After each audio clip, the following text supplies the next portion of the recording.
Hello.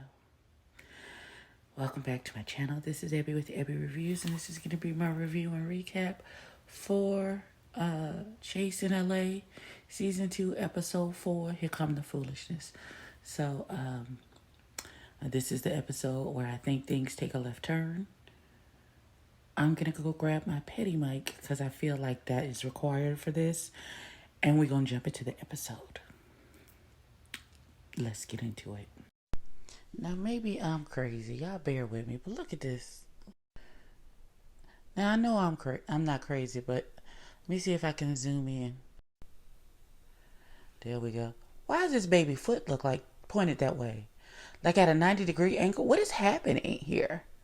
Why is your foot pointed that way when you sit? Is that comfortable for you? Okay, I'm gonna leave.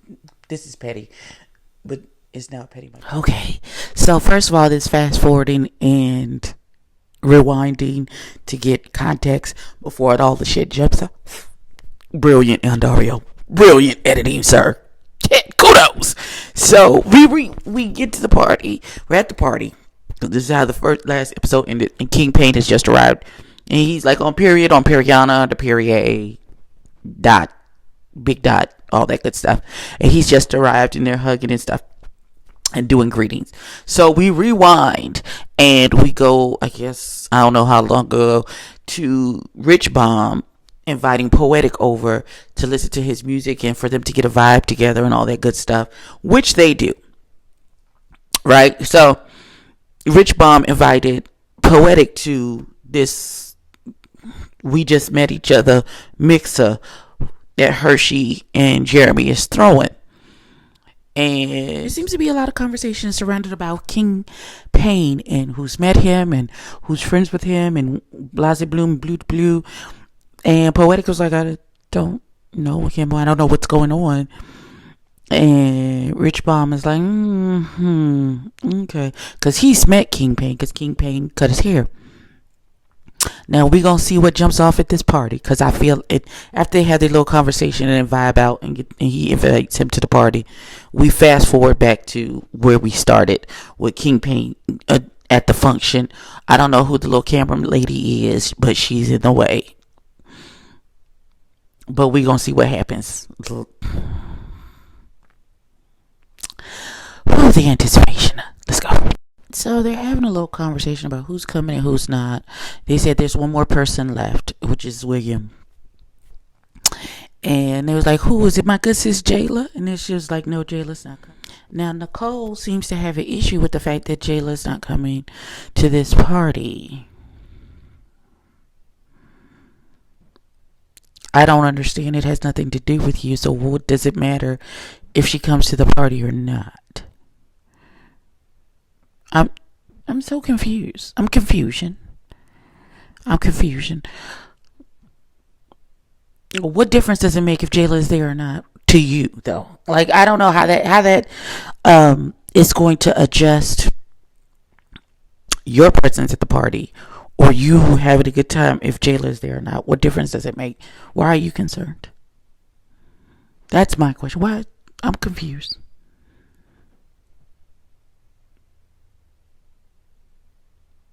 Okay, but anyway, William is coming in this onesie. Why? I don't know, because he looks how he be looking. So it's the confidence that William has for me, because he is really walking like he's that bitch looking 5.5 months pregnant in this money onesie. As a fellow fat girl, I applaud the fact that you're confident that you look good. It's incorrect, but I applaud the fact, your confidence that you have. So, bless the Lord. Also, we had a cordial start, not even a cordial. We're at an adult start with Andre and King Pain, as neither one of them acknowledges the other, even though Deacon Ian, with them little diamond drop sunglasses, tried to force them to acknowledge each other, but they both says, I don't know her. So Jeremy is giving an introduction to who he is and what he does, and William has rung the doorbell. He's trying to prepare the group right quick because, This gonna be some. Okay, Jesus, fix it. Holy Ghost. Okay, here we go. Okay, here we go. Miss Nicole, you could have kept all of that, beloved. You didn't have to do any of those things. We all know this little white boy is ridiculous, but you could have been. But he has done nothing to you. All he said is, "My name is William the Baddest." That's it. If you had to say something, "Nice to meet you." That's it.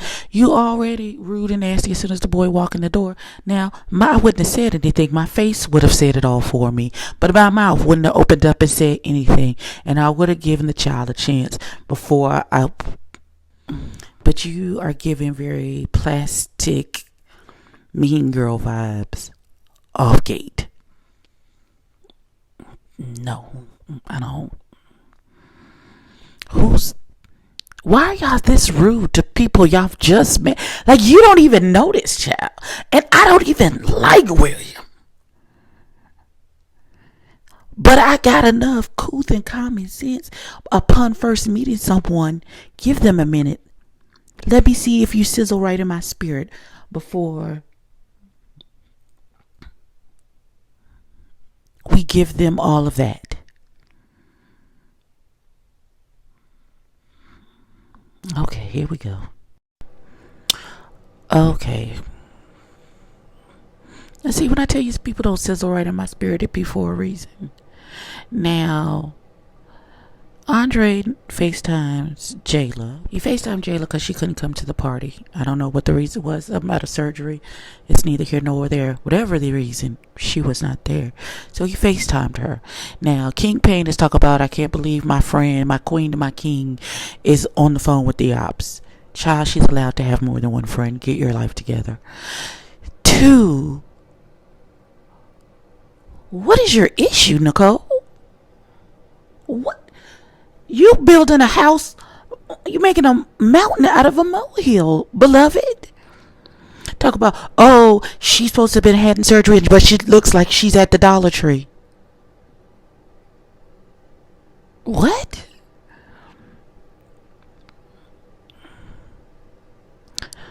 What the fuck are you even, what difference does it make to you? So she missed your event. And Rich Bomb, who you seem to have a great affection for and are building a relationship with. What is the it? I don't get it. Are you trying to make a mountain out of a molehill so that you have a storyline on this season because you knew and you don't really have you don't have a reason to have an art with anybody? Are you trying to be memorable? Or do you just have a mean and nasty spirit? And you just showing us who you are, so we should just believe you. Like, let me know. What I don't understand, beloved. Help me understand, because it's not. The math is not mathing, love. I don't understand all of this vitriol for a person you don't know. Ain't done nothing to you. Ain't said cat, dog to you and or about you. So why all of this fever? I'm too old to have all these wrinkles in my forehead because you can making me confused, ma'am. Please.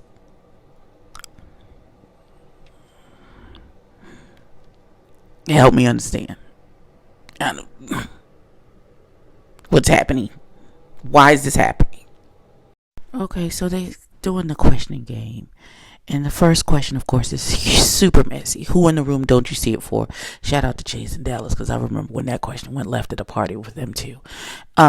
So Rich Bomb picked that question and he gave it to William the Baddest, and William, not wanting to cause no real static, chose himself, and the question was answered. It was almost a little rah-rah because King Payne was like, well, you should have just let me answer it. No, sir, the question wasn't given to you. Please go sit down.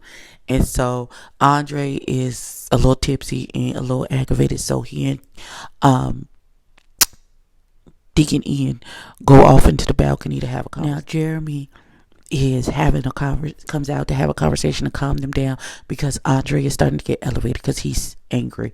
And so He's like, I still got to live here. This is actually my apartment. Get yourself together. And Andre says, I feel like we not as cool as you say we are if we friends, because you said such and such and such before the first season on a media site somewhere. And so Jeremy was like, I really want you to understand that we have no static. We good. I'm good with you. Whatever I said that offended you, I do apologize. Andre hasn't really let it go, and he's still talking about it. But eventually he's going to have to let this go, because Jeremy is not that type. He's not going to jump into the rah-rah. So he's apologized and everything.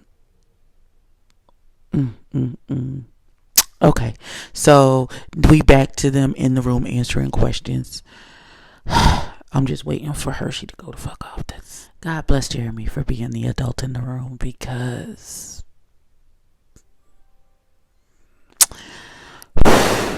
merciful Jesus. So I guess everybody wrote questions and put it in the box.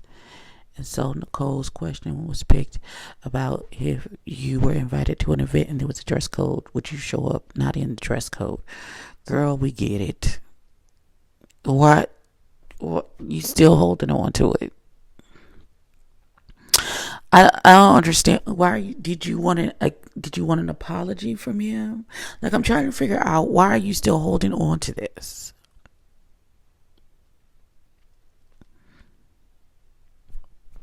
Why are you still why? But anyway, Jeremy gets up and says, listen, we're all, Jeremy gets up and has a conversation with the group. He's like, listen, we may not all gel together. We may not all get along, but we all are in the same community. So and have businesses and things going for ourselves, whether it's verified by somebody or not. So all this extra shade and this childish shit, you can stop doing it. Just stop. So there's that. But 30 seconds later, the next question is, do you own your business? And now Andre is saying the homeless and the drug addicted bought his LLC. So we really about to go left. We really about to take a left turn. We going straight to hell. Jeremy, you tried, beloved. Not give you props. You tried. But now Kingpin and Andre are really about to clash of the titans. Hershey does what I would have done. He immediately gets up and walks away, because who has time for this bullshit between grown adults? You purchased the child's LLC to be spiteful. But apparently Andre had a different LLC from before the pandemic. I don't know how that stuff works, so I can't even begin to tell you I don't know. And frankly, it's none of my business, and I don't care. What I do know is that all of this arguing is unnecessary. But carry on. Okay, so we just going left fast. So Nicole is trying to pull Andre to the side. Jeremy is like, nobody's getting pulled off to the side. It seemed like that. No, she was right here. No doing no walk-offs, no none of that. Everybody sit your ass down, be an adult, and let's handle the situation like adults. And then Andre is screaming at Jeremy, do you think he should have brought my LLC? Do you think that is, whether he thinks he should have or not, I'm sure he doesn't. That's irrelevant to what's happening right now. Sit down and let's hash this out like adults, but they can't. So Nicole and Deacon Ian is trying to take Andre off again to the side. Rich Bomb and some camera people are always out in the hallway. Jeremy is flipping out. No, I have neighbors. Get your ass out the fucking hallway. What you not gonna do is have any violations at my brand new apartment. I just moved here. Have the neighbors looking at me like I'm crazy. Not gonna do that. Not gonna do that at all. For some of these crazy white folks call the police on somebody and then something real tragic happens. Now he's like, everybody get the fuck out the hallway. Bring your asses back in the house. Rich Bomb is like, well, I can go. Well, and Jeremy's like, well, hard. I don't even know where I stopped. Okay, so Rich Bomb is like, he's going to level 750 because Jeremy said, bring your bitch ass inside the house, or you can take your bitch ass home. Whichever one Either whatever's clever for you, beloved. And so Rich Bomb is mad because he got called a bitch, and he screamed about, "Don't put your hands on me." Jeremy's on the other side of the room. What are you talking about? Who put their hands on you? What are you talking about? Child. Meanwhile, Hershey is in the corner in the kitchen eating fruit snacks, just like watching like you niggas again. I want to know what set Hershey off to where he get to cussing people. That's all I want to know. Because these other niggas clearly have hair triggers and have no coping skills and how to talk to people. So I really want to know what set Hershey off. Now, Nicole says she's trying to calm the situation down because she don't want these people acting a monkey ass fool. Now that I do appreciate, though, even though King Pain is giving her fever talk about she knew, that's not the point. The point is, y'all can't be showing your ass at this man's house like this. Meanwhile, Jeremy is being the adult in the room, and he done walked down on to Rich Bomb to apologize because that wasn't even the type of fever he was trying to give him. He's frustrated with what's going on between King Pain and Andre. So he was like, listen, I just want you to know as a man, I'm coming to apologize to you because it was not my intention to call you out your name. That wasn't even what it is. And Rich Bomb is still upset, but he accepted the apology and all of that good stuff. So they seem to be on an even keel. He just needs to calm down and get himself together because, once you get to 100, it's hard to bring it back in. So okay, so Nicole is in the room talking to Deacon and blaming Hershey for everything. I think that's what it sounded like. I could correct me if I'm wrong. And they seem to be coming to a meeting of the minds because at this point, let it go. Party over. Okay. Now, Hershey is talking to King Pain, and it's like, listen, y'all both don't like each other. Just be for real about it. And y'all just, when y'all get in the same room, y'all just on pins and needles, waiting for each other to say something shady so y'all can go to hell off with each other. That's just what it is. That's the type of energy that you bring into the room. And King Pain is like, well, I didn't have that energy. I'm matching his energy. No, baby, you came in with that energy. Like, if this motherfucker say anything to me, I'm going the fuck to the left. And just be honest about it. That's an honest emotion. When you don't see it for another broad, but you still got to be in the same. You might be cordial when you come in the room and speak to everybody, but right behind the cordial is fuck around and find out. Just what it is. And it's okay for that to be your energy. You just gonna have to admit to that. Point blank, period. The end. But King Pain is steady, talk about no. And Hershey's like, yeah, that's what it is. And now they're elevating with each other. And this is when Hershey is about to call the week at 13 minutes. So I'm gonna call foul on King Pain in his confessional. First of all, Hershey is like, you gotta grow up. You gotta listen. You on the same energy that she's on, and stop denying it. We all see it. And then King Pain is talking about my problem with Hershey is he's always in business. Ain't got nothing to do with him. When Hershey is literally known for minding his fucking business. So when is he minding business that's not his? Riddle me that, Batman. When is he minding? Give me chapter and verse. When is he minding business that's not his? You are at his event showing your ass, per usual. And you're too old for this. And he's calling you out on your foolishness, but you don't. Okay. All right. Can we get a mental health assessment for King Pain? Because the amount of delusion that this young man is clearly suffering from is crazy. Did he say you wouldn't even be Hershey if it wasn't for me? This nigga been Hershey his whole life. What the fuck are you even saying, sir? And regardless of who you and your bubble coats from last season, you were not the thing, Sir.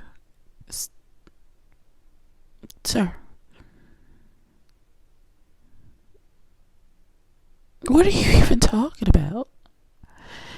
Did you really just say you wouldn't have been Hershey if it wasn't for me?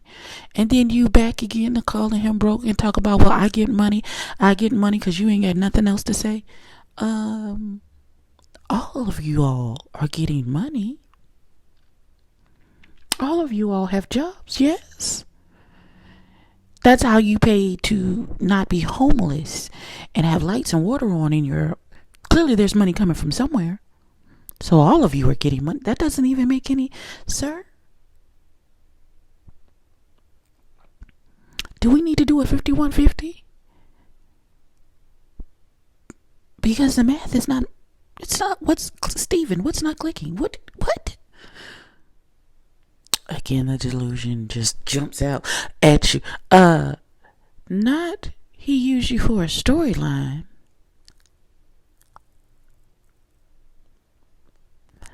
Repeating what you said one time. It's not a storyline, beloved. That's not how... That's... What? That's not how... Okay. Bless the Lord. Okay. All right. Okay. So... Hershey is on 1,000. They're trying to get him together. Nicole is trying to play peacemaker and figure out what's happening and who's doing what. She comes in. She gives a little snarky comment to William, who doesn't appreciate it, and calls her to tell her she running her mouth. She's like, what else she got to say? He like, you may not like me, but you don't have to insult me every time you see me. He feels emboldened. Nicole, I'm okay with you balling up your fist and busting him in the mouth. He ain't gonna do nothing. He ain't gonna bust a grape in a fruit fight. We've seen him. We've seen him for his works. Girl, knock that ass out. He ain't gonna do nothing, girl. Get him. I'm so flip-floppy. Listen, I can do that because I don't give a damn about none of this. Meanwhile, she tried to talk to King Payne, and this William in this damn looking at 6 months pregnant in this suit. Jesus, fix it, God. Okay, let's see what happens next. So now William done jumped up like he finna do something. What you finna do? Why are you jumping up? I feel like he's drunk, and so he has liquid courage. And so what, you gonna fight this woman? You finna fight her because she called you Malibu's most wanted? I feel like you felt like you can test her because she's a girl. You not finna jump up in front of all of these with one of these niggas and do all of this, because they gonna mollywop your ass. So you feel safe even with this liquid courage to jump up in this woman's face. I hope she knock your head between the refrigerator and the wall. I really do. I'm sorry, man. Listen, my hands are rated E for everyone. If you jump up in my face, even if you a man, I'm gonna try and knock your head off your goddamn shoulder. Okay, I'm violent. Don't listen to me. Listen. He listening to that damn Sydney Star and about to get his head knocked off his shoulders. Cause what the hell are you doing, sir? Go sit down. Now, William and Miss Ma'am done went so far that King Payne, who she was coming to talk, now King Payne, who started all the mess to begin with, is now trying to mediate between her and him. And Nicole is like, I don't have time, and I'm not gonna walk away. She's better than me, because I swear to God, I'd have balled up my fist, and when he popped up off that sofa, I'd have knocked his ass down so fast. Listen, Jesus, fix it. Y'all pray for my anger management, because I could never. Bless the Lord. Alright. It's like 4 minutes left, and it's still chaos throughout this whole situation. So there's just King Payne is on the island alone, talking to Quentin, talking about Andre is high, and he needs to take accountability. You purchased that man's LLC for no good reason, and you don't expect him to be upset about that? It's all his fault? The levels of delusion. Like, what?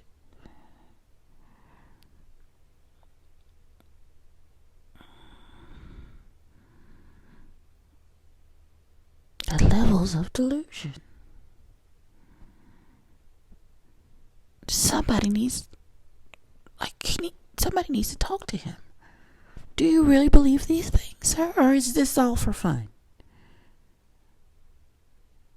Confusion I am. That is how the episode ended. It's going to continue next week with more delusions as they try and come to some type of resolve. I don't think any resolve is going to be come to because niggas. I feel like the more hype they got, the quieter I got, because that's normally how that happens.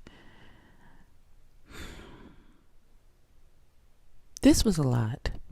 This was a whole lot, and it was all unnecessary. Ain't not one thing needed. If people had just chosen to be the adult in the situation, none of this would have happened. But I digress. Then we wouldn't have a show and no drama. All right, children. That's all I got. I ain't got no more. Like, comment, and subscribe. Tell a friend to tell a kin to tell that broad you don't like. And I'll catch y'all later for something else. Peace out.